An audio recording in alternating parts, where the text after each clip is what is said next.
श्रीमद् भागवत महापुराण पंचम स्कंध। हमारे चैनल को सब्सक्राइब जरूर करें क्योंकि अगला स्कंद के लिए आपके पास नोटिफिकेशन मिल जाए। जय श्री कृष्ण जय श्री हरि। सभी भक्तों पथरा। आज हम सुनेंगे श्रीमद् भागवत महापुराण के पंचम स्कंद की पावन कथा। इस स्कंद में मुख्य रूप से 3 महान प्रसंग आते हैं। राजा प्रियव्रत की कथा, राजा भरत और जड़ भात की कथा, ब्रह्मांड और लोकों का वर्णन, राजा प्रियव्रत की कथा।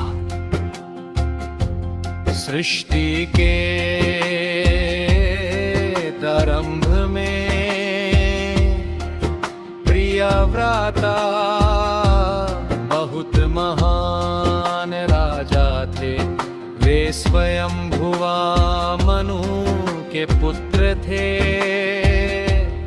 प्रियव्रत जी भगवान की भक्ति में बहुत लीन रहते थे।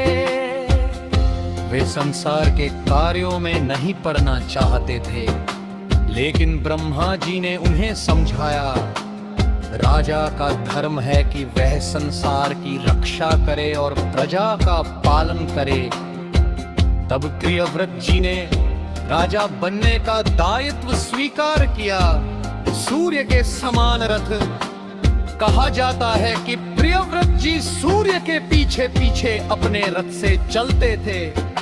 जहां सूर्य का प्रकाश नहीं पहुंचता था, वहां वे प्रकाश फैलाते थे। उनके रथ के पहियों से पृथ्वी पर 7 बड़े द्वीप और समुद्र बने। इन्हें सप्तद्वीप कहा जाता है। प्रियव्रत का वैराग्य।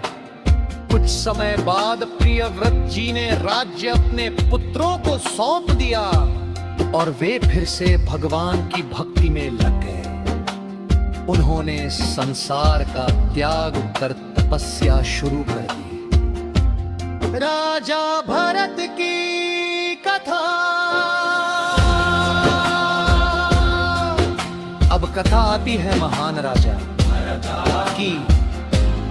इन्हीं के नाम पर इस देश का नाम भारतवर्ष पड़ा। राजा भरत बहुत धर्मात्मा और भक्त थे।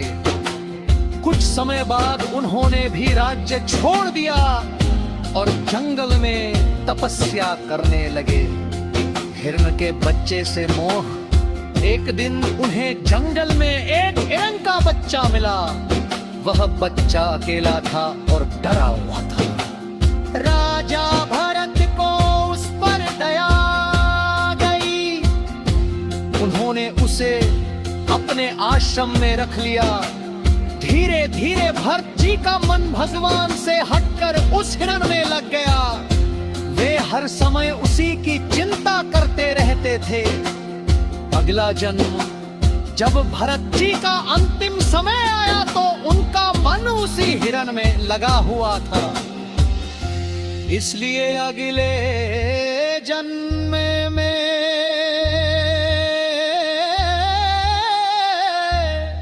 वह हिरण बने। लेकिन उन्हें अपने पिछले जन्म की याद दी।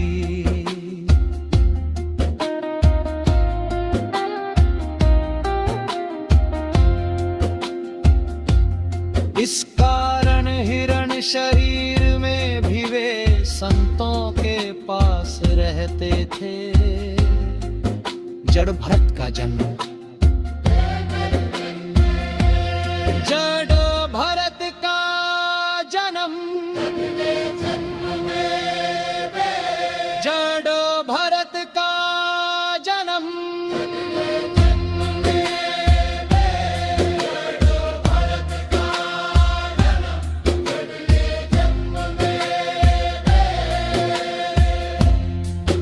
के रूप में जन्मे। इस संसार से पूरी तरह वैराग्य ले लिया। लोग उन्हें मूर्ख समझते थे, इसलिए उन्हें जड़ भरत कहा जाने लगा। लेकिन वास्तव में वे बहुत महान जनी थे। राजा रहुगन से मुलाकात। एक दिन जड़ भरत को सैनिकों ने पकड़ लिया और राजा की पालकी उठाने के लिए मजबूर किया। जड़ भरत चलते समय छोटे जीवों को बचाने के लिए धीरे धीरे चल रहे थे। इससे पालकी हिलने लगी। राजा रहुगण क्रोधित हो गए और उन्होंने जड़ भरत को डांटा। जड़ भरत का जा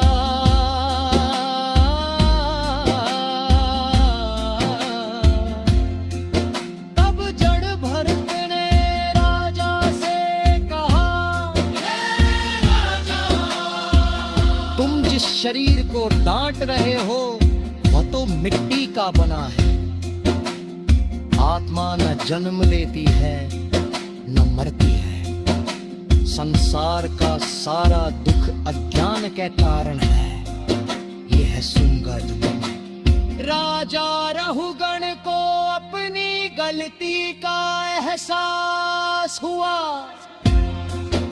उन्होंने जड़ भरत से क्षमा मांगी और उनसे ज्ञान प्राप्त किया। पंचम स्कंद में आ गए। इस पर बताया गया है कि ब्रह्मांड में अनेक लोक हैं। स्वर्गलोक, भूलोक, पाताल लोक और इनके बीच अनेक पर्वत, नदियां और प्रेत हैं।